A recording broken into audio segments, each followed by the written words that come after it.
Okay, great. So hello everybody and welcome to the Lot 2 Phase 3 webinar for Clarendon Walk, Camelford Walk, Talbot Walk and Camelford Court. My name's Simon Rogers and I am the Senior Project Manager at Lancaster West Neighbourhood team, and I'll be chairing this evening's meeting.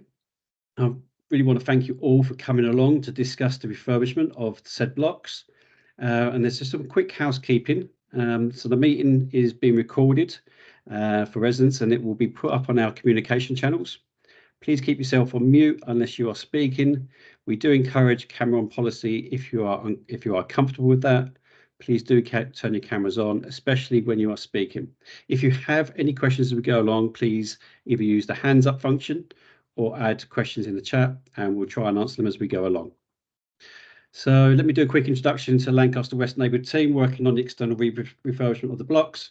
So many of you have met James Caspel, our Neighbourhood Director.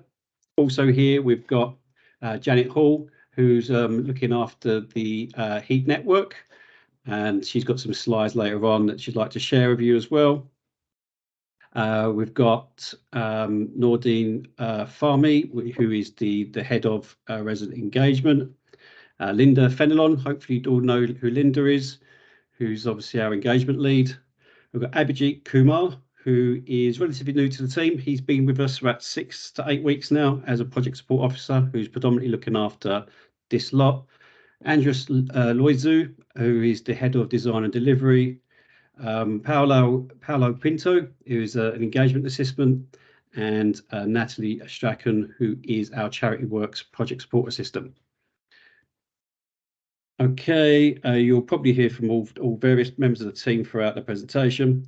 And now I'm just going to hand, we've also got Emily, sorry. Emily Pang is our architect from Perkins and Will, who is responsible for all the work that we're going to be seeing here.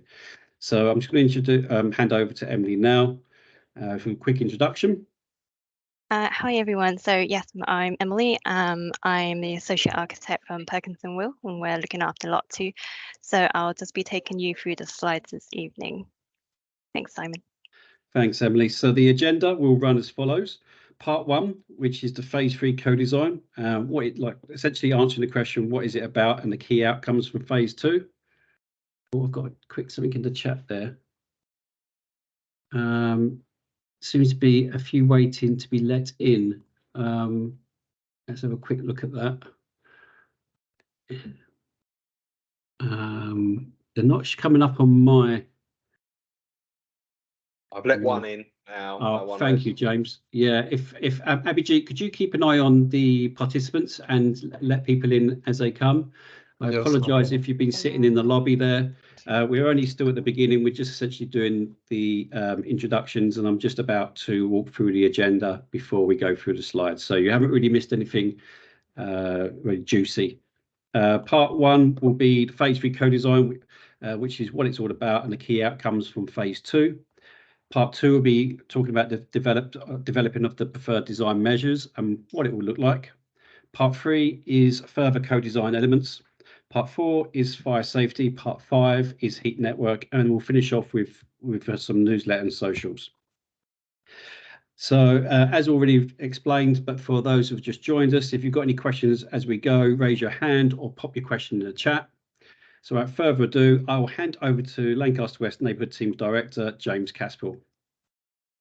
Thank you, Simon, and thank you to all the residents who've joined us and those who are watching us on a playback at a later date. I just want to say 3 things this evening. The first is to thank you all for your tenacity and staying power as we work through what has been an extremely complicated and involved phase of co-design, but we're finally at what we call Phase 3, which is where we finalise the detailed design. So we've taken all the feedback that we've received so far, and that's the majority of residents have participated at some point in the last 18 months in feeding back to us.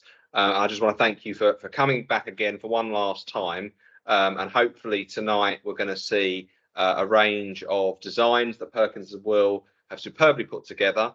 There are still some choices to be made, but they're very much around the aesthetic side of things rather than around the exact formation of different building elements for Camelford Court Walk, Clarendon Walk and Talbot Walk.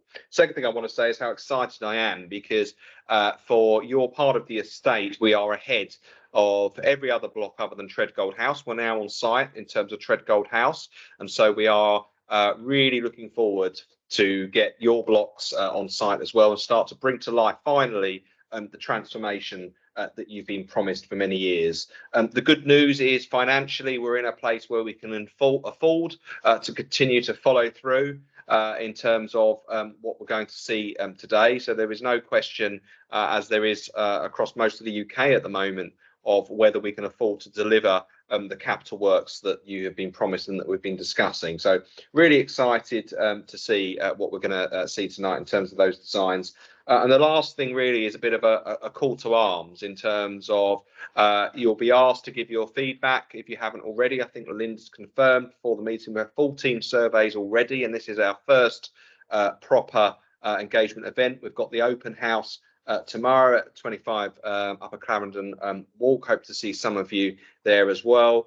And obviously, as we move into June, it becomes a period of reflection for much of the estate. So we won't be asking residents to finalise their choices until the 9th of July. So plenty of time to mull things over. But I really do encourage you to get out the vote, as they say, speak to your neighbours, because now is the last chance that anybody has got to feed back in any particular concerns or preferences or questions that they might have in terms of how we deliver the final designs sensitively and collaboratively to hopefully mean that at the end of this we'll have transformed the blocks and homes that you live in a way that you'll be able to recognise your feedback in various different elements. So that's all from me. So I'm going to hand over now to Emily and the team, who are going to take us through a range of options that are available, some of the feedback that we've received, and where for various reasons this is co-design, so it doesn't necessarily mean that we always go with exactly what residents asked for. What we will do tonight is explain why we're proposing to go down a particular route, and we will of course make sure that you are comfortable with that before locking in any final decisions. Emily. Great, thanks James. Okay, so starting off, let me see if that's driving. So I think most residents will have a copy of this brochure sort of put through the letterbox as well. So we are basically going through this. So as we said, the first phase is just to talk about where we are with co-design. So what happened after a second phase of co-design? So what we did was take the surveys and the feedback that the residents gave and pull together the most preferred design measures to take forward as part of the design development for, up to where we are now.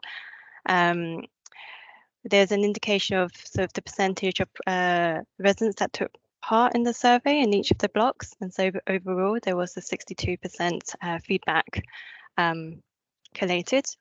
The purpose of this phase, as we said, is to feedback what we've developed based on your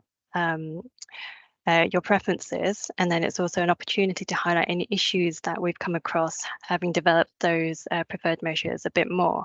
And finally, it was also for residents to have a final opportunity to provide feedback on what we put forward. And then, as James said, there will be a few elements of further co-design, focusing mainly on communal corridors, the balcony deck finishes, and a few preferences for pattern developments to the balconies. Okay, so we are in phase 3, and the intention is once we've got your feedback, we'll be able to finalise the designs and take it towards planning submission, and then that sort of the proposal would be taken forward to be delivered. And then throughout the process, if there are any changes and updates, we'll keep residents posted. So from phase 2, the key outcomes, 88% of residents have responded to say they prefer a brick finish, and the brick colour that they most want to see is a buff brick. So that's what we've been developing. 82% of residents have agreed that removing the bin chutes to accommodate new lifts is preferable. 58% have voted for an inward tilt and turn window, And for residents who have an open walkway, so that's Talbot Walk and Camelford Walk, 53% voted to keep those walkways open. And then finally, for the staircores, we had previously showed an enclosed option and also an open option, and 77% of residents preferred enclosing the stairwells. So this is just a bit of detail and a breakdown of different blocks, but overall those are the same outcomes. So moving on to what we developed based on the proposals. So the most preferred window is an inward tilt and turn, and this is an all aluminium window. The inside frame was preferred was white. This is a secured by design rated window, and it also has a child safety restrictor key. This is one of the elements where we've developed it in a bit more detail and sort of looked holistically with the internal refurbishments as well. And there are a few important implications associated with this option that will take you through in the following slides. So one of the concerns with the inward opening window is that it would potentially clash with a few things. So first thing is curtains and blinds, so we potentially may need to drop the actual window height a little so that there's a bit of space for fixing curtains and blinds. The other thing is a setback ceiling, so all homes will have a new dropped ceiling, and this will be taken up to a point, so it needs to be set back away from the window so that the windows can open. An inward opening window would also need to be subdivided slightly. There's a limitation on how big it can be. So there's another slide later on to show you what that breakdown might need to be like. And then the other thing is if it opens inwards, when you want to fully open the window, there's a risk that it will clash with furniture. So the next few slides will just explain that a little bit more. So here you can see if the window is fully openable, if you have blinds and curtains dropping down, there will be a clash. And then the new drop ceiling would have to be set back far enough so that you can open the window fully. I think in most of the times, the window will only open the small amount where it's set at the restrictor. But for times when it's really hot in the flat and you need to purge the flat and maximize ventilation, you would want to be able to open it fully. So that's sort of the implications of this window there. In terms of clashing with furniture, there are some concerns that some kitchens have been relocated so that it's in front of the windows, and then also you've got units that come up close to the windows, which means you can open the windows inwards, but we wouldn't be able to open it fully without it potentially clashing with the tap or the cabinet units. And then the diagrams down here basically show you the inward swing and what it could potentially clash with, depending on your furniture layout. So the suggestion is possibly to look at it opening outwards instead. So what this would mean is that your window height will be maximized to where it is at the moment. The dropped ceiling can come as far up to the windows as possible, so you have a cleaner line in your room. Furniture, there won't be any clash because the windows open outwards. And then this window system is also able to be slightly larger, so you'd be able to keep the window separation as per existing. So if you recall the previous two slides, this was split into when it's inward opening. We did note from previous conversations with residents there's concern of choosing an outward opening window because it's a timber composite. What I wanted to highlight from this slide is that whilst the system does have a timber inner frame, the window on the inside is actually framed by aluminium. So it's aluminium on the outside. The glazing sits in an aluminium frame system. So this part here will be opening outwards. So if there is any moisture at all, which there shouldn't be because the windows would be warmer now, so there shouldn't be condensation. It would hit aluminium before it reaches any timber. The timber can also come white painted as well, so it's in keeping with the preferences put forward by the residents.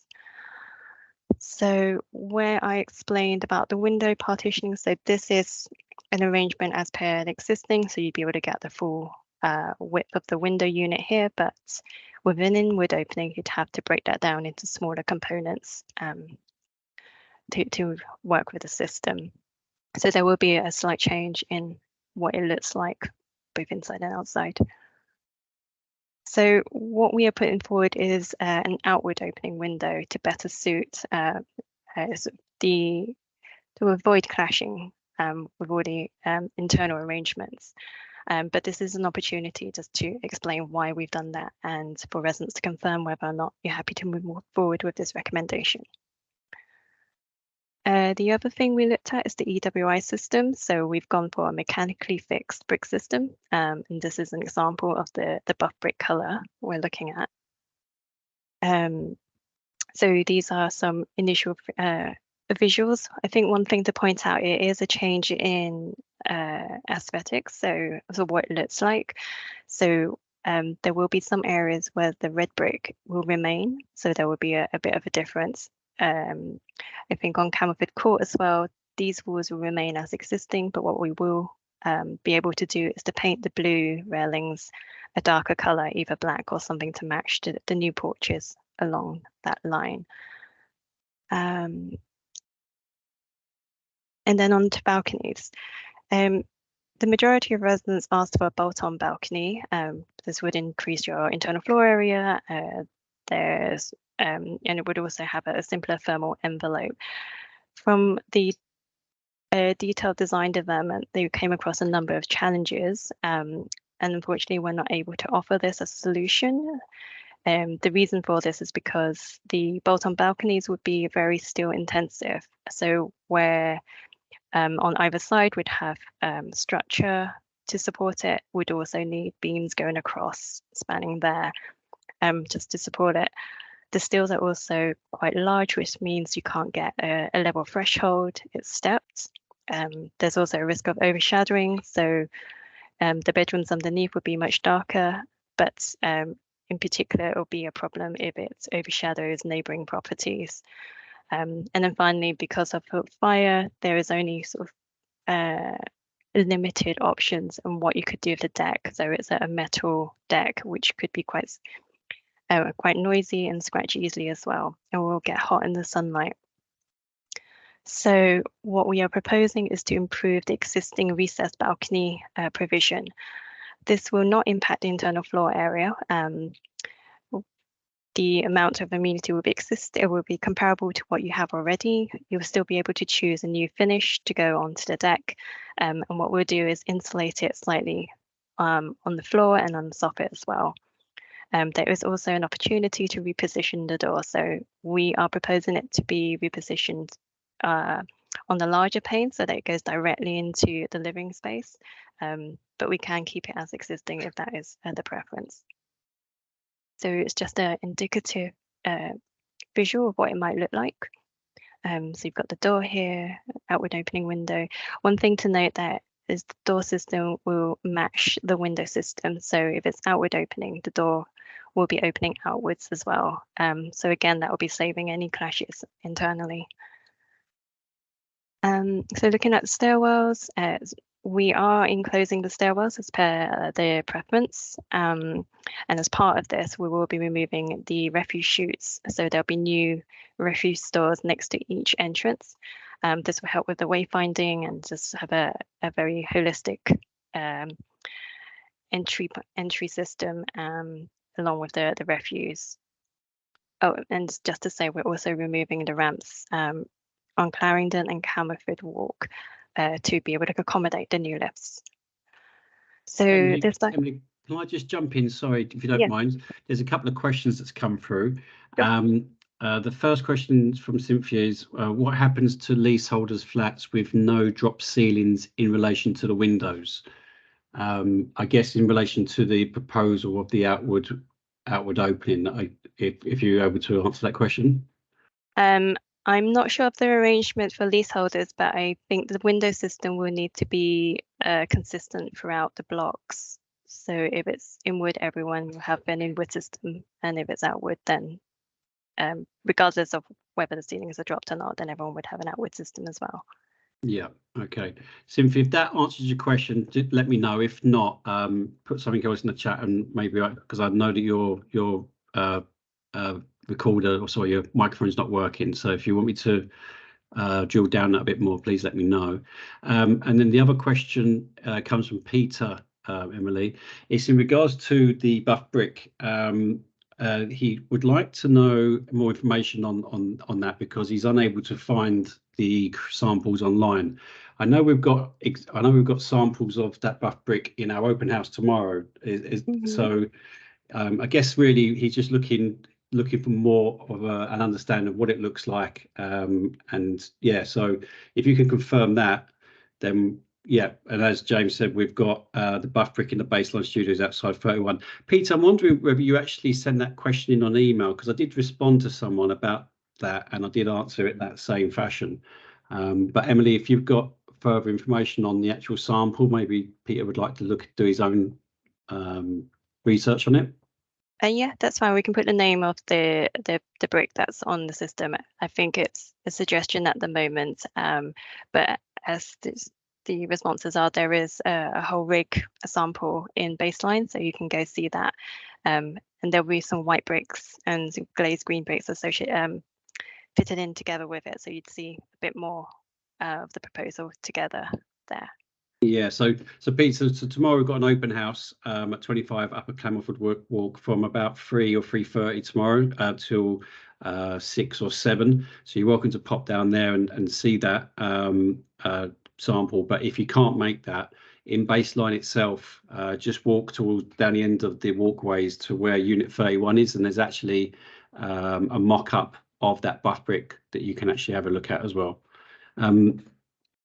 Just another question here, with the internalised new rubbish room area. So I'm just trying to read that. Will smell and hygiene be a problem?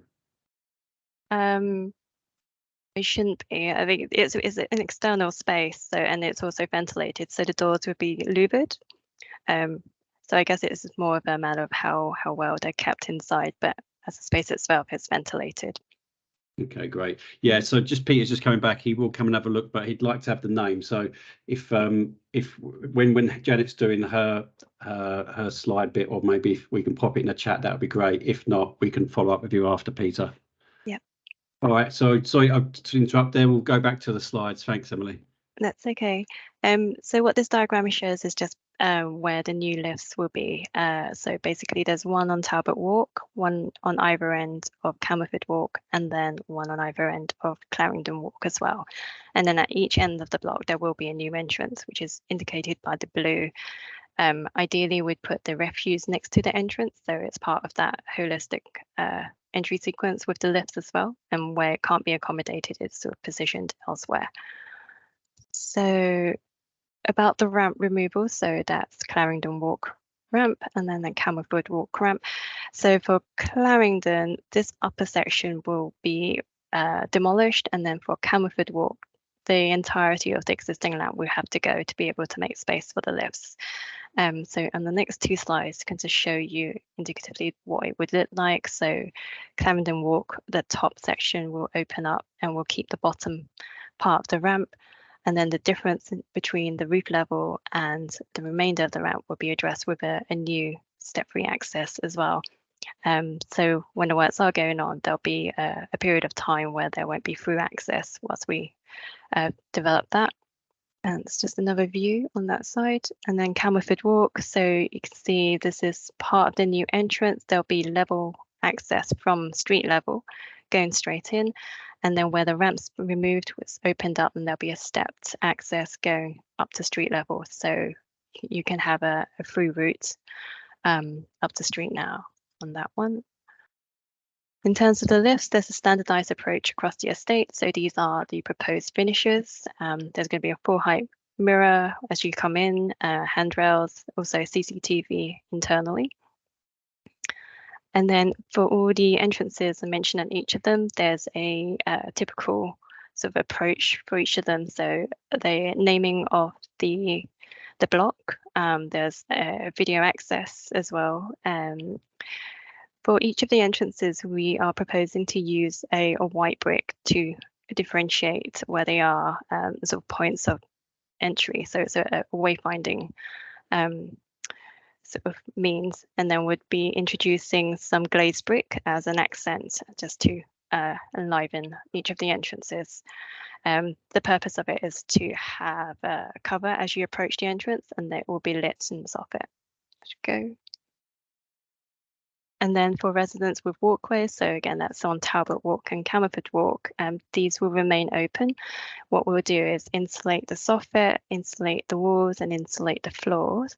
There is a slight sort of floor to ceiling height. It's quite low in any case, but it may feel just slightly lower as we insulate as much as we can, top and bottom. The existing step threshold will still be there. The windows will be new triple glazed windows as well, and this will be the same EWI system as the main walls. And also new lighting. So we have a few visuals here just to show what it may look like, or what it will hopefully look like. So you've got the buff brick. What we have suggested is a bit of patterning between the piers on these lower levels. For Camelford Court, there will be new porches, so this will replace the triangular porches that are there at the moment. This is the back of Camelford Court, and what we wanted to highlight here was a slight different use of colour. So it's the same buff brick, but what we are proposing to do is to use a different mortar colour, which is the fill between each of the bricks.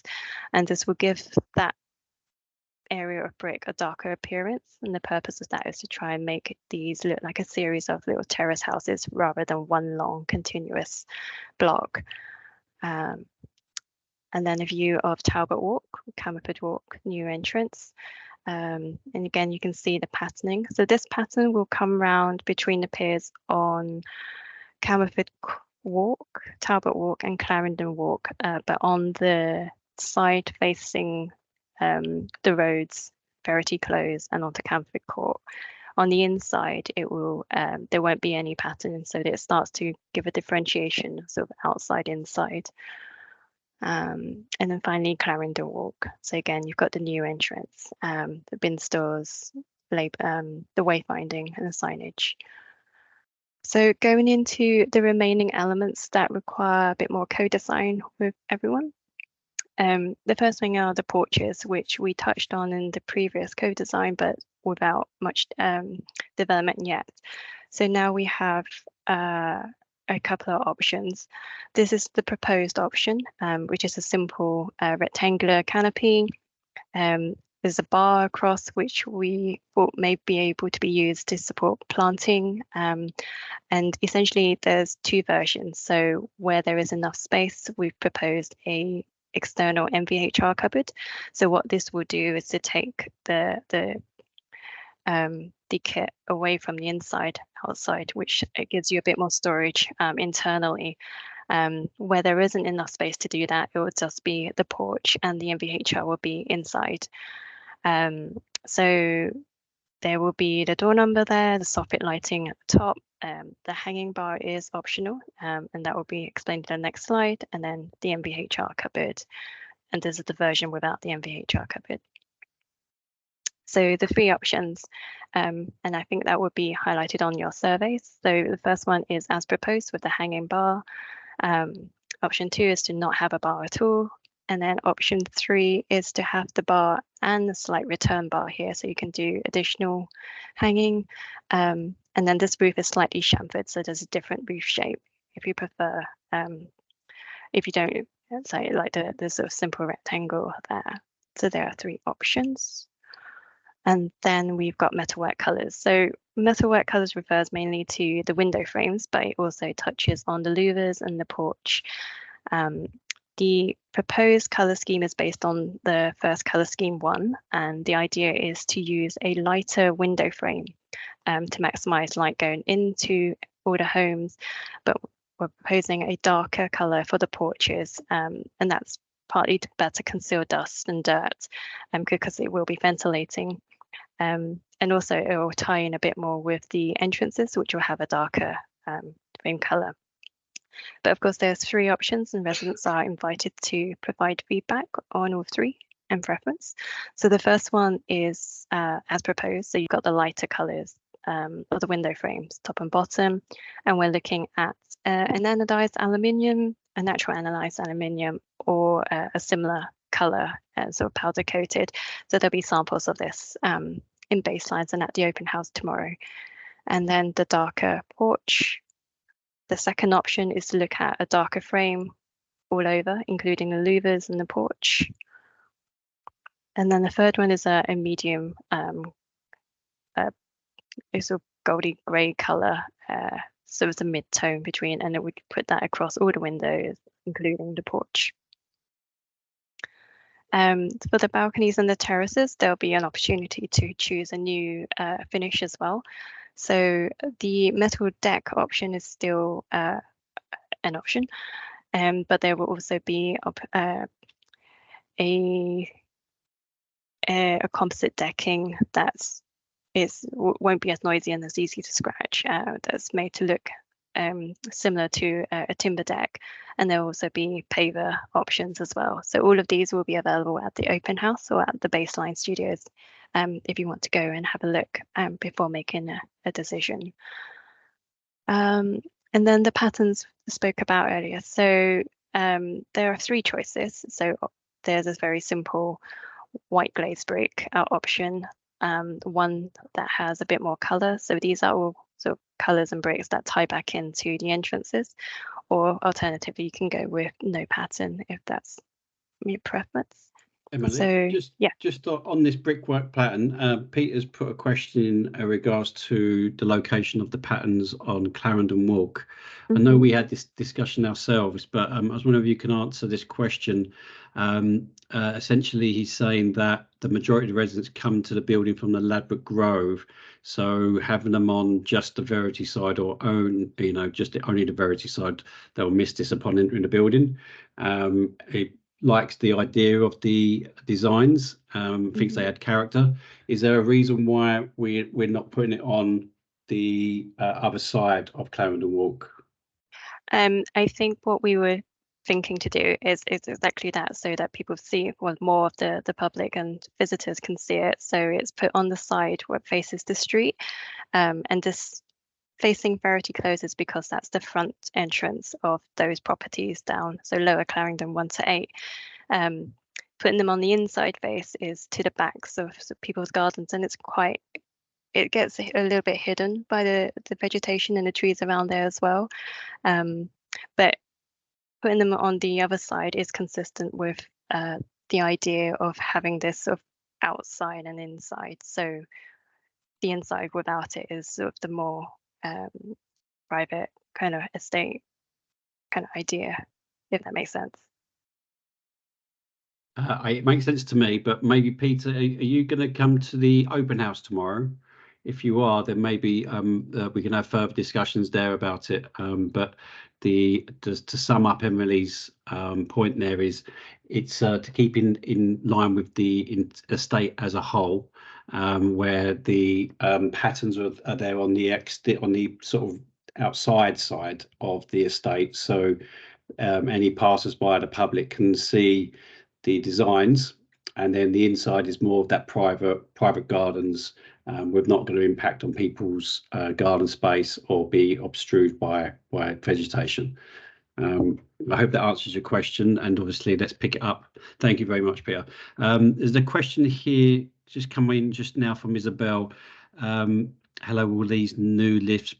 Hello, will these new buildings have lifts? Yes, they will, Isabel. We have flicked past that part on the slides. There's going to be new lifts on both ends of Camelford Walk, on the south end of Talbot Walk, and again on Clarendon Walk on the south end where it meets Camelford Walk. Both ends.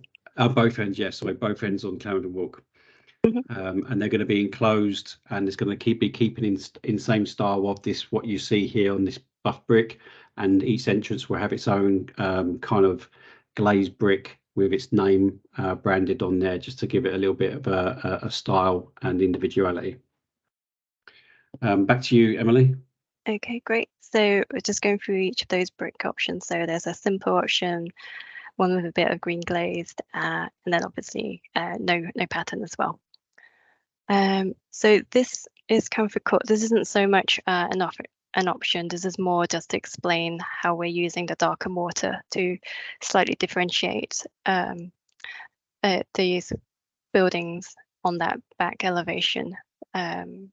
But yeah, we're hoping that would sort of just give it a little more movement and make it look more like a series of houses than one long block.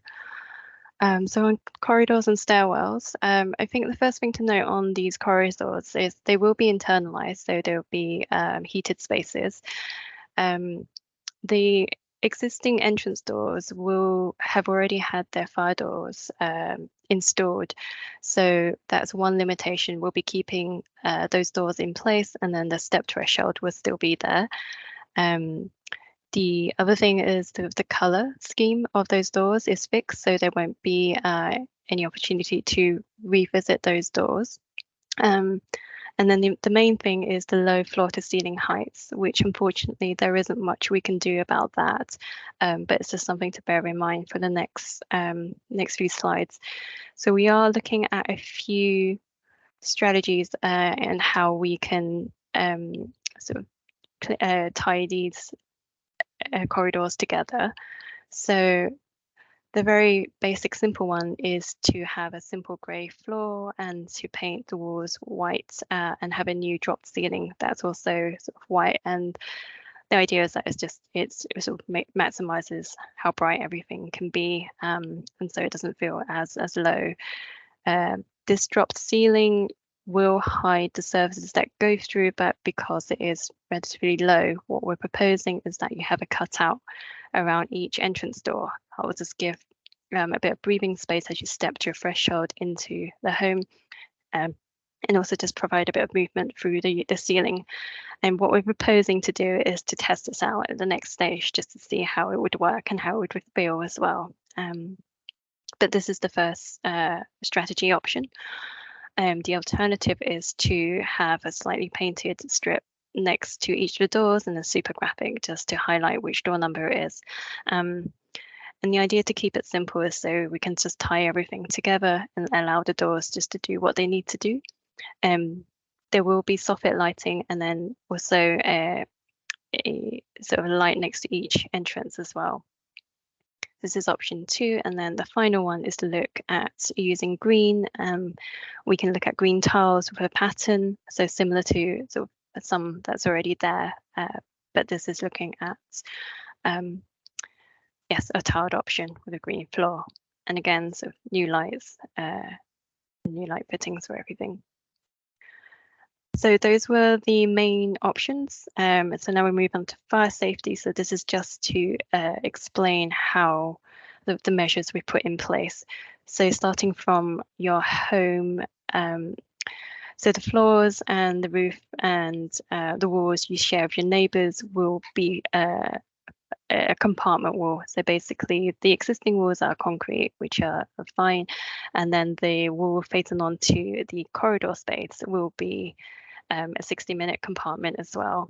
So each home will also be updated to include LD1 fire detection system, and then everyone will get a new fire door as well. And then how that fits into communal areas. So you've got the fire rated the walls and the doors. So this corridor is protected in the event of a fire. Because the corridors are internalized, we'll need automatic opening vents, which are windows that will detect smoke and then open automatically to disperse the smoke. The corridors are proposed to be opened up and continuous across the block, but they will need to be separated by fire doors, and these will need to be kept closed, but openable at all times, as the residents can still go from one end to the other, but it's just keeping them closed so that the smoke will be kept and dispersed from each section.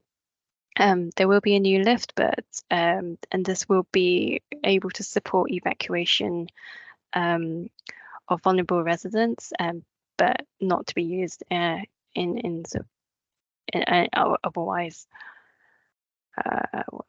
And then just to reiterate, and all the elements we've been looking at for the building fabric will be non-combustible, A1, A2 rated wherever possible.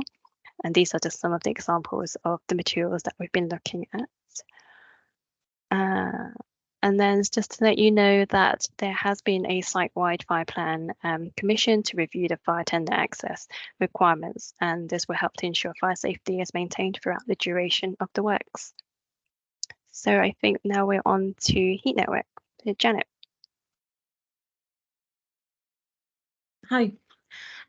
So just to give a bit of an update and overview of the heat network system for anyone who hasn't been able to join a webinar before.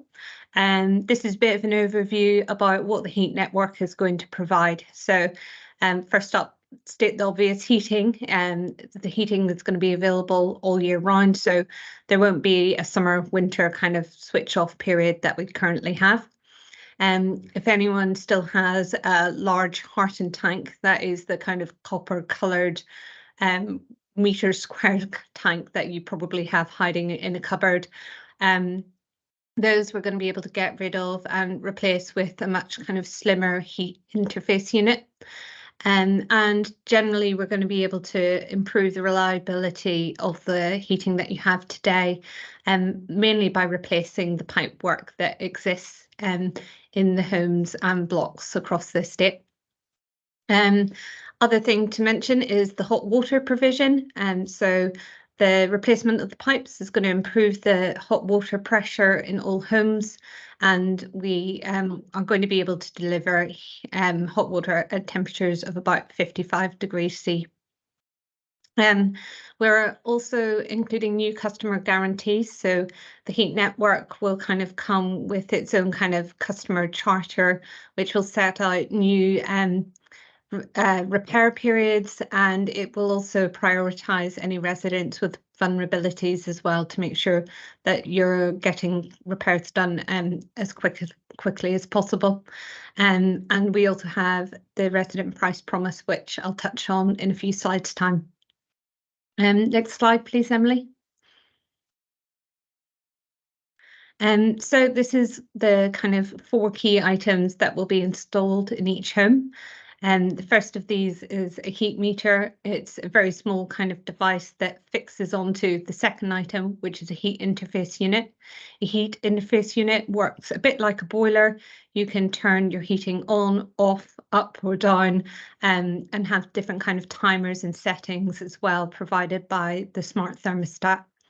And then new radiators and pipes will also be installed in homes. As you mentioned, smart thermostats are available for installation today, so those can be compatible and work with the heating system that you have in place already. And so contact me if you would like to get that installed at the moment. Next slide. How resilient is the heat network? So this is a question we've heard quite a lot from residents, and these are just kind of the main points about the technology that we're going to be using. So the system uses an air source heat pump, and at the diagram at the bottom you'll see that we have lots of different kind of backup measures that have been designed into the heat network. So in addition to the air source heat pump, we will also have an electric boiler. Further to that, we have a large thermal store, which acts as a large water battery, so it holds hot water in it and can top up the system when it needs a little bit extra. And then in addition to that, we're going to have a gas boiler in the leisure centre, which we can use in super cold days, or if the electric boiler is out of action for any reason, we've actually got an additional backup in the leisure centre that will be connected in. And then finally, we also have designed in connections for temporary boilers for various blocks as well, so that can be plugged in. And then, sorry, I just got a few more points in this slide. So to mention, we're going to be using air source heat pumps, and we're going to have large commercial scaled heat pumps, which work very differently from domestic heat pumps. These are designed to work in temperatures of -4 degrees and below. So they're kind of very resilient. They're used in Denmark and kind of parts of Europe that have very similar climates to the UK, and there's kind of more and more used throughout the UK, particularly in schools.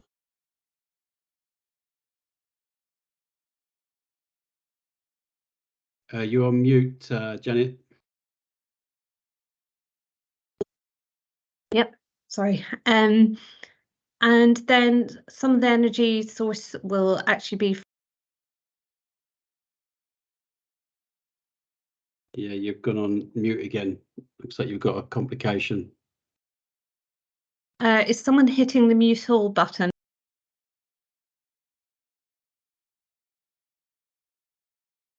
Yeah, someone's muted me.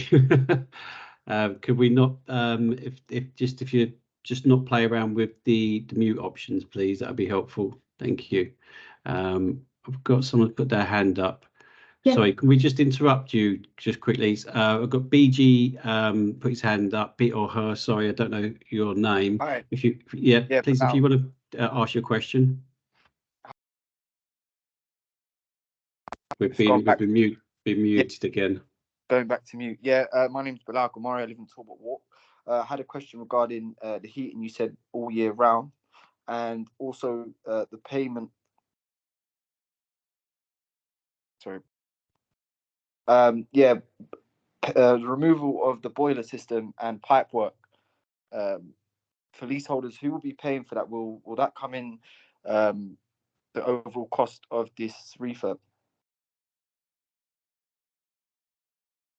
So the costs are contained within the refurb cap.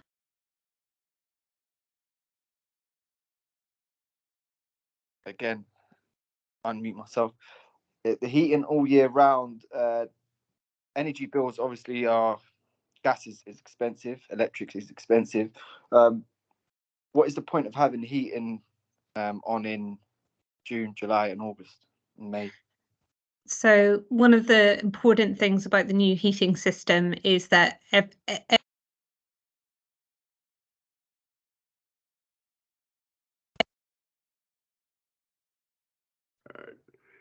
So this is getting difficult if we're getting muted continually. It would be really helpful. Otherwise, we'll be here all night. If we could try not to click the mute all button, that'd be really helpful. Thank you. So the new heating system will meter heat at an individual flat basis. So you will only pay for the heat that you use. Okay, right. Thank you for clearing that up. I thought, as we're currently on a communal heating system, someone can have their heating on 365 days a year, and we would all spread the cost as it is now. So, yeah, I'm not sure if you're going to come onto that to clear that up. So you pay for what you use, essentially. Exactly. Yeah. So it gives people that bit of control to decide how much they're spending. Hopefully, as a whole, we'll actually be able to reduce the amount of heat that we are using in the state with all the other measures going in. So how would that be billed then to each property? So you will receive a bill, a bit like an electricity bill. It will have the amount of kilowatt hours, the units of heat that you use. That will be measured on a monthly basis. We're still going through the process to work out how people will pay that. So whether we'll actually line up the bills for tenants who pay on a weekly basis, or whether we'll do it kind of monthly or quarterly. So would it be clear, like in the service charge of leaseholders and would it be specific for leaseholders, tenants? So we're going to try and set the heating rate so that it is the same unit price paid by everyone. Okay.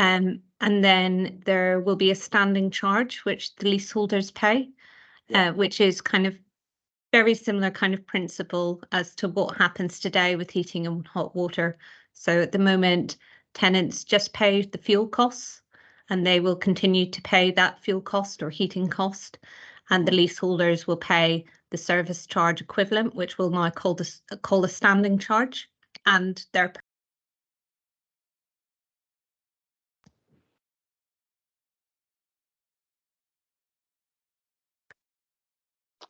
Yeah, it's going back to mute. When you said standing charge, it went to mute.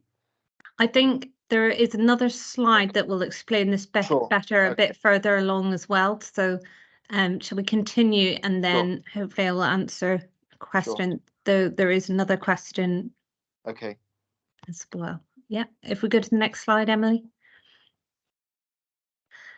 So this is a bit more about that kind of cost piece. So we co-designed a resident price promise last year with a few residents through 3 focus groups and working groups. And so the overall principle is that the heat usage charge will be no more than gas until 2030. So everyone will pay kind of the equivalent rate to a gas price, the average gas price in the UK. So that's price promise number 1, is that we will aim to reduce heat usage by 25% through the fabric first refurbishment of homes. The second price promise is that up to 2030, residents will pay no more than the average UK gas price per kilowatt hour. And then the third price promise applies to leaseholders only, because only the leaseholders will pay a standing charge, and that's going to be based on property size. Next slide. There's another question from David. Hiya, hiya, Janet. Yeah, it was just to ask. So it says a fair standing charge. So how is that assessed? As fair to whom? It seems so for the tenants now, they'll be paying completely. There's no communal bill part of this at all. They'll just be now paying separately for their heating, whereas before it was included in the rent. So it works the same way for tenants in the future as it does today. So today they pay a service charge, which is their fuel cost, which is separate to their rent bill, and the rent bill covers the material costs of delivering that heat. So it works the same way in that tenants continue to pay their rent. The standing charge is effectively included within that rent. Yeah, I just wondered, but is that going to be based on a build meter reading now for everyone? So or is it going to be standing charge is based on fixed costs? So I mean, so you're saying there's going to be a build part with the meter in every property, because you have to fit a meter now, I believe, when you're putting in a new heating system. So will that, for the tenants, what will be the split between, will they pay a standing charge as well and then top it up with what the meter reading is, or I'm not quite sure how that works, and how does that translate across to the leaseholders? So Emily, can we flick on a couple of slides to see if I think I've got something that might explain this more easily, or perhaps I don't, unfortunately. No. The bill for tenants includes only the heating cost of actually the energy that they've spent.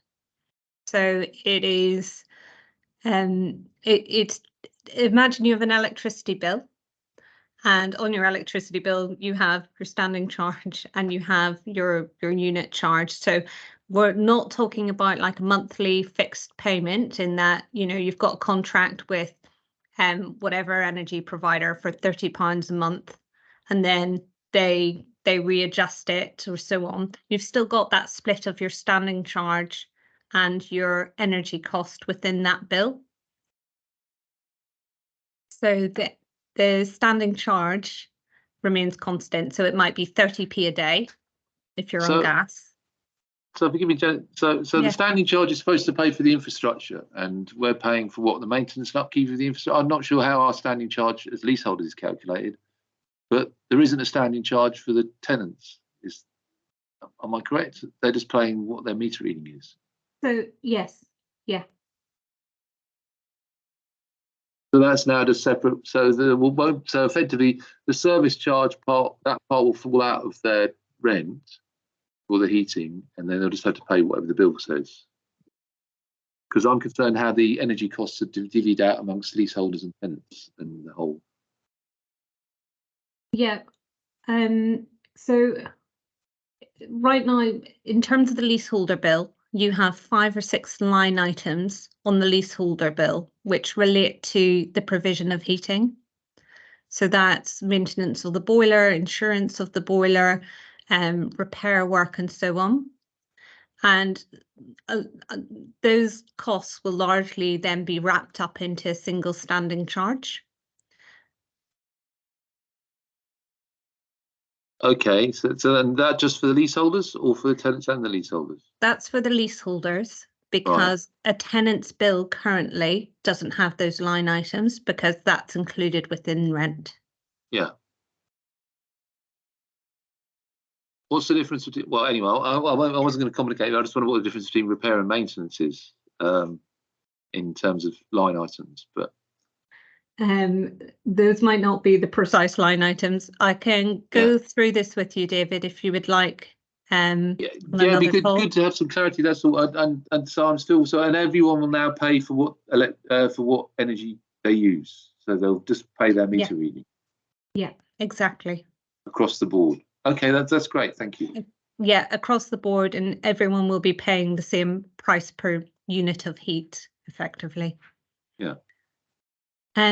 So this is another question that we had from residents, particularly when we were kind of seeing the uplift in housing, in heating costs a few months ago, which was about whether the heat network would impact housing benefits. And well, fortunately, it's not going Janet, to. I'm very sorry. I promised Helen in the chat that we'd answer her question. I'm sorry. James, are you able to help with that question just before we get carried away with the rest of the slides? Sorry. The heat network, absolutely. Thank you for your question, Helen. For those that haven't seen Helen's question, it's just asking in terms of the situation for leaseholders in relation to their current hot water tanks for these 4 blocks, and the fact that as of, I think it was very early January, we rolled out the ability for resident leaseholders and shared owners to buy into our internal refurbishment program directly with our contractors. And I think Helen's alluding to the fact that we have advised that leaseholders don't at this stage pay to have their radiators and water tanks and pipe works done, specifically if they were resident at the time of the Grenfell tragedy, because the 54.4% discount will apply when we come to do those works. And because of the way that leaseholder works are recharged, it's not based on whether you have the work done in your home, it's whether the works are done to your block as a whole. So there was a risk there that leaseholders could pay for their new what we call tertiary network, the radiators, the tanks and so on, and then we would come along and then apportion a share and potentially need to replace it as well. So that's why we've advised leaseholders not to carry on with those works if they were interested in doing so. And just on the technical bits around floors being lifted, so in relation to Talbot Walk, I'm not acutely familiar, but certainly if it's similar to some of the other blocks where I am, what we aren't doing is going to jackhammer up all the concrete to remove all the old existing pipes. So there is a way of sealing them off and leaving them where they are. And you'll be pleased to know the new pipe work, which will be copper steel, will be run through skirting boards and around the perimeter of homes. So there won't be a need to be ripping up extensive amounts of flooring and carpet. There may be the need to sort of fold things back to get access, certainly removing the old system. But in terms of the new system, that isn't something that would be looking to require. Just in terms of the costs, so in a nutshell, we've heard from Janet and we'll hear around further as we move closer to delivering the work, the primary and the plant, which is the energy centre side of things, and all the main pipes. None of that is going to be recharged to any leaseholder, whether you're on the Walkways temporary boiler or whether you're on the Camelford Walk plant as it is. What will be recharged is what's called the secondary and tertiary, so running through people's blocks and in terms of people's homes as well. However, there will be that substantial 54.4% discount for all resident leaseholders who were resident at the time of the Grenfell tragedy, and all shared owners as well. So that will substantially reduce the bills that you're looking to get. The next question would obviously be, well, how much will those bills look like? Overall, if you look at the cost of the whole system, to us, if we were to apportion that per home, we're probably only going to be asking leaseholders to pay around 30% of that whole cost. So it's still a very good deal. We will be in a place probably at the end of June, early July, to start communicating exactly what those costs do look like. They will be, I think it's reasonable to say, the largest cost element that will be recharged to leaseholders is the whole refurbishment. So what we're seeing today from Emily and the team is over about 130,000, 140,000 pounds worth of investment into your homes, the vast majority of which won't be recharged at all. The heat network is the one element, because of the way that it's been funded, not largely in that we don't have grant, which requires us not to pass those charges on. So there will be some recharges for leaseholders, but certainly for resident leaseholders, we are looking at applying those sizable discounts that were agreed in the wake of the tragedy. So I'll stop there.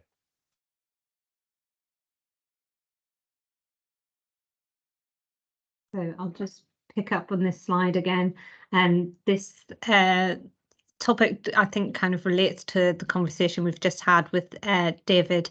So housing benefits cover rent, not heating and hot water service charges. So it means that the way that we've set up the heating bills in the future to work won't affect housing benefits at all, because we've kept the heat kind of as a separate item to rent. So next slide. When will it happen? So the heat network programme is kind of at a really critical stage. The next couple of weeks, we're going to be appointing the contractors who are going to build the heat network and the energy centre on the estate. And then shortly after that, a few days after that, we're going to appoint the contractors who will go into homes and put in the new pipework and radiators and so on. So that's going to happen over the next few weeks, and then we will look to kind of roll in the heat network programme for each block alongside the refurbishment. So all the works are kind of happening at the same time. And the final thing I just wanted to draw attention to is the Goodbye Gas campaign, which my colleague Jenny is running. And there's a number of offers available to residents today to help you kind of prepare and get rid of gas actually before these refurbishment works happen. So these are some of the things that we can do as a team now. For you in your home, we could install a smart thermostat. There's an offer to replace your gas cooker for free, and if you need pots and pans and stuff, we can sort that out as well. It's a new electric induction hob that would replace your gas hob. There's lots of benefits to it in terms of you can potentially end your gas contract sooner rather than later, and you will improve kind of your home and its health and comfort as well. So if you want to find out about that, please contact the office. And is there any other slides? Just a quick question for you, Janet, from, I believe it's Bilal, the gentleman who was talking before about the standard costs. It's who will be the primary contractor for the civil and heat upgrade works, and have they been chosen yet? So they haven't been chosen yet, and they will be chosen within kind of the next 2 to 3 weeks. We've just received the tender packs back. We've got some residents involved in helping us make that selection as well. So that process is ongoing, and I think we will be in a position hopefully to announce it kind of around July.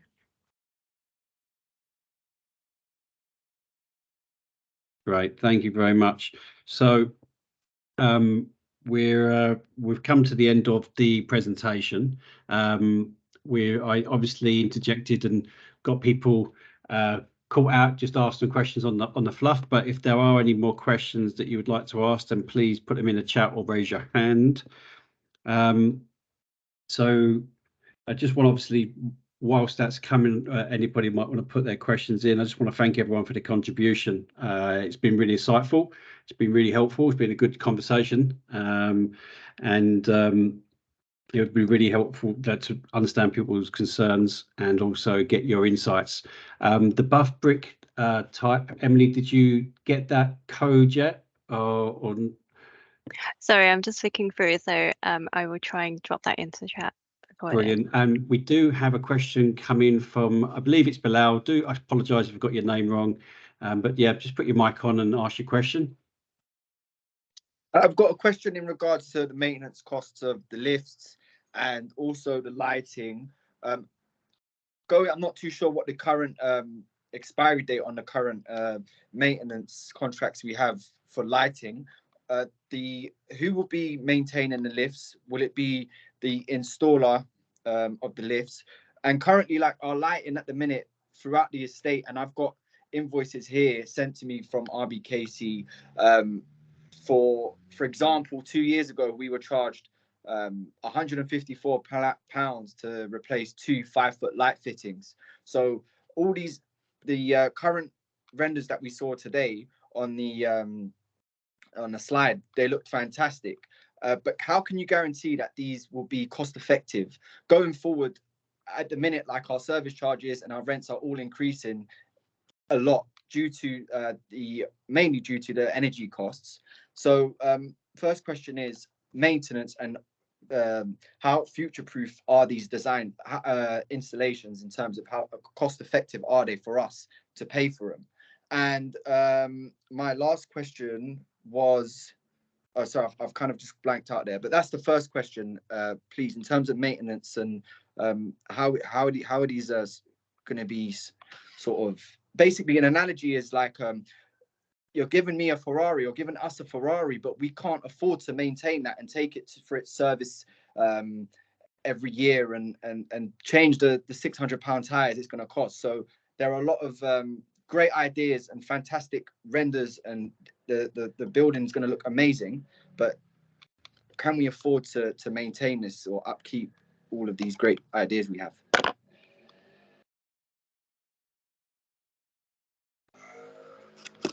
James, did you want to come in and? Yeah, please, Simon. No thank you. Bilal, thank you. Great questions as always. So as you guys know, the biggest sort of expenditure in terms of living in your homes is around energy, and that's in terms of keeping your home warm, particularly in winter, and also using hot water. And at the moment, people are paying it, as you said earlier, better than I would. Irrespective of how much you're using, we're paying for everybody using it. In terms of the communal electricity, highest I've seen in my career, and that's largely due to all the old school fluorescent lights running all across the estate. When I started, the communal electricity bill for the estate was £150,000 a year. I haven't even got the cut of what that is this year, but I would be surprised if it isn't 2.5 times that at the moment. Yeah. We are piloting as a bit of I won't call it a quick win, but we are piloting replacing all of them now, because we suspect that if we do that, we wouldn't be recharging leaseholders for that work, but it would pay for itself in terms of investment within a year or two. So that's something we're looking to do. In terms of those large heating and hot water costs, the main thing we are looking to do is obviously improve the energy performance of your homes substantially. So we're suggesting that we'll be able to reduce the heat demand, as we call it, by at least 25%. Our own internal sort of work suggests it would be potentially far more than that, but we're looking to under promise and over deliver, not least given how many promises you guys have been through. So I think because of the work that we're doing, that will help in terms of reducing some of the larger bills. Today we have just started installing on Camelford Court the first solar photovoltaic panels. That's going to go directly back into landlord supply, which is recharged to leaseholders and paid for tenants out of their rent as well, and their service charges.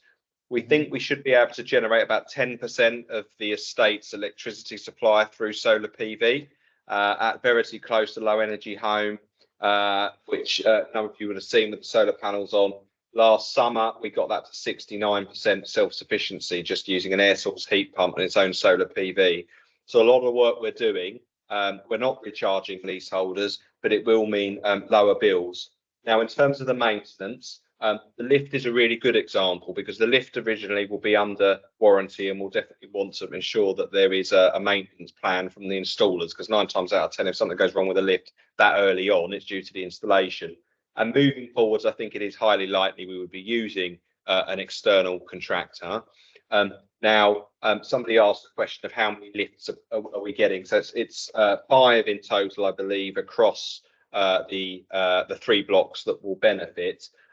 So that will mean there could be around sort of a £50 a year or £1 a week, if you will, maintenance and repair charge, something in I mean, that's what I pay in my own block, just to give it a comparison.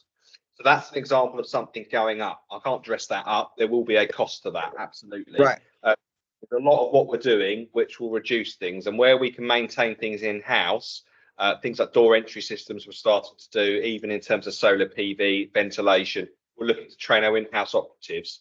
So this isn't going to be lots of, to use your analogy, people coming across who are the only people who can maintain the Ferrari. Where we can do it affordably and reduce your service charges, we'll absolutely do that. And I'm confident it won't necessarily be a straight line. Once all this work is done, your service charges at the moment are astronomically high. And I'm confident that once all this work is done, they'll certainly come down to sort of London average levels, if not even better. Right. Yeah, thank you for that. Thank you for that, James. And with regards to the maintenance, are new contracts being tendered out to for the lighting, communal electricity consumption, as well as one other thing that is super high? And would that would that be maintained in-house? I'd want communal lighting. I'd like that in-house personally. There's no reason why it couldn't be. And I think we had the discussion at one of the last leaseholder meetings around, I think one of the things that has gone down is the cleaning and caretaking, notwithstanding the quality issues, but cost-wise, we've reduced that substantially, whereas ground maintenance that is still contracted out is still has gone up. So we've got a number of good examples of where bringing things back in-house. In some cases, we've improved the quality. In others, we need to go a lot further. But in terms of bringing the cost under control, for me, a well-run in-house team is a way to deliver the quality, but also reduce those costs. So that's what we'll be doing if we can. Right. Thank you very much, James. And just, I think we've got David's got his hand up. David, if you want to jump up. Yeah, just a quick one. Just about the so we pay for the secondary. So the primary network is the heat network that brings it to your block, and the secondary network is all the pipes inside the block, and then the tertiary network is the pipes in your home. Is that right? So I'm just curious that so you don't pay, because I would have thought all of that system that to my front door is the council's bit, because we're on the heat network. That's delivering the heat to me, and then I can understand inside my home, which I have a lease for, you would then be responsible. I would be responsible for the pipes inside and the radiators and stuff. So I just wonder about that and that for the recharging. Yeah, so I understand the logic entirely, David. So it's the same way. What would a good example might be? Communal decorations or communal stairwell repairs or replacement, or windows that aren't into people's homes but into sort of communal stairwells and things like that. That would be recharged. So it's a rechargeable element of the block, albeit it's not inside your home. In the terms of your boiler, obviously that was paid out by insurance first and foremost. So it would be, in my view, even though legally you could do it, in my view, it would be unethical to even recharge it. In terms of the primary network as well, we have, how shall I put this? We have interpreted that as favourably as possible in terms of it's literally only as it comes into the block. Previously, there was all sorts of stuff being called secondary, which I think you could go each way. So we are trying everything we can within reason, not to be seen to be, avaricious in regards to leasehold recharges. It's really not what we're about. But we've discussed many a time the wider HRA balance that we need to strike. But that would be there as something which is demised to us to repair, but also entitled to recharge. Right. And because it's a whole new system, isn't it? I mean, technically, I suppose you could almost regard it as an improvement on the system we had before. Well, I think sadly, when it's as simple as hot water going through a pipe, albeit an insulated pipe, rather than you know what we've got now, that would be even by my standards a pretty generous interpretation. But you know, I understand it. Look, we've discussed this before. You know, we do all we can to make sure that nobody is financially stretched as a result of this refurbishment, honestly. But we have to balance that with the wider optics. You know, over the road, Silchester's getting 120 grand's worth of recharge. You know, we're not going to have anybody anywhere near that at all, and nor are we looking for that to be the case. But what we will do is make sure, certainly learning from the recent heating and hot water and service charge stuff, you know, this spring, we will make sure that when the Section 20 goes out, we break it down in a way that even someone like I can understand what we're charging and why, what the discounts are, and they will apply to people. And Janet, it's something you and I I had a good chat with Peter Brown about how we might do that. Because the last thing we want to do is hopefully provide this good news of something really fantastic is coming, and then people are understandably really worried because they see something like, you know, 5 million for a whole estate. You know, how much is my bit? And then everybody gets all you know, all distressed. So yeah, we will make sure that we and we'll no doubt have more meetings like this. I'm just going to say finally, I'm pleased you're looking at replacing all the lights with cheaper. Yeah, so we've got a few things going on now. We're just checking out, and they've got sensors, so they go down, and we're playing around with, you know, whether they go fully, you know, pitch black, but we're probably doing something where they go down to like 10%, if you like, in terms of the sort of dimness, and then softly come up, you know, if they detect that somebody's around in the middle of the night and all of that.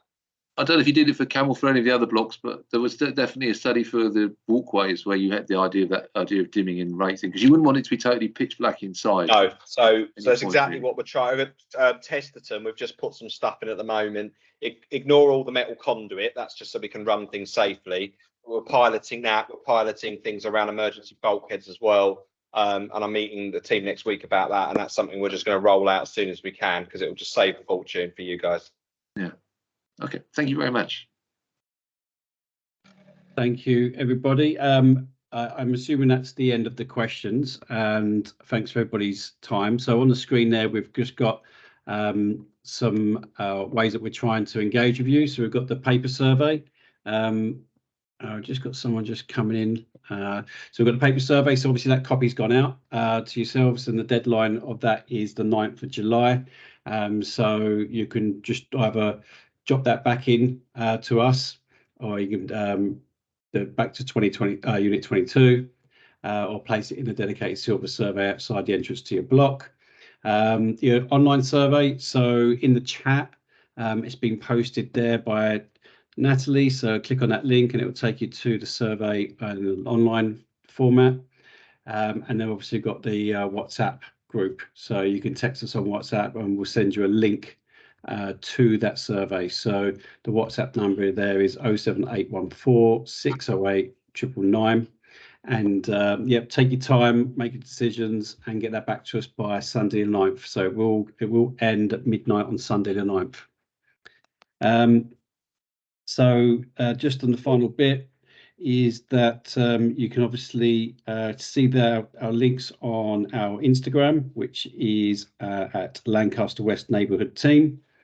And yeah, we really look forward to getting your feedback so we can sort of push forward and get into the next stage and start procuring and getting these works underway. Just one final thing, Helen, obviously I'll put my number in the chat there. There is a question that I'd like to chat to you about and find out more information for you. So please give me a call tomorrow, or if tomorrow is difficult, any time this week, and I'll be able to pick that up with you. Thank you. Anybody else? All good? All right. Can I just ask a question, please? A quick one. Yes. When is all this work starting, please? So the next stage is our procurement and tender stage. And because we have obviously some governance rules here as part of the council, that process can take anywhere between 5 to as long as 10 months. It's hopefully we could speed that up with quite a lot of information that we've done, and we've worked with planners already. So hopefully we can get that done between 6 and 8 months. So from the deadline of July of the engagement, need to add a couple of weeks for us to sort of sift through that information and feed that into our planning application. So from estimated beginning of August, you add about 6 months on from there. We should hopefully be on site, if all things go to plan and we don't have any hiccups with our procurement route, by March 2024. We can't give you dedicated guarantees of what block is going to be done first, because we do need to work with the contractors on that, and we also need to factor in the work of the heat network. So there's going to be a lot of works on site around that time, so it could be phased. But that will get communicated with you. So as we're going through the procurement process with the contractors that we appoint, which will be done with the residents as well, there'll be an option for residents to join in that evaluation process. Once they're picked, we'll get programs, we'll communicate with you, and you'll get much more, it starts to become much more clear. It's almost like a blurred image that starts to come into focus as we get closer to that March 2024. We are always here to answer your questions, so you're welcome to give me a call anytime. I've got a number in the chat there, and you're welcome to drop me an email or contact us through our normal communication channels. Okay? Okay. Brilliant. All right, well, if that's okay with everybody, I'd like to end the meeting. Natalie, you can stop the recording now. And we can say goodbye. Thank you very much.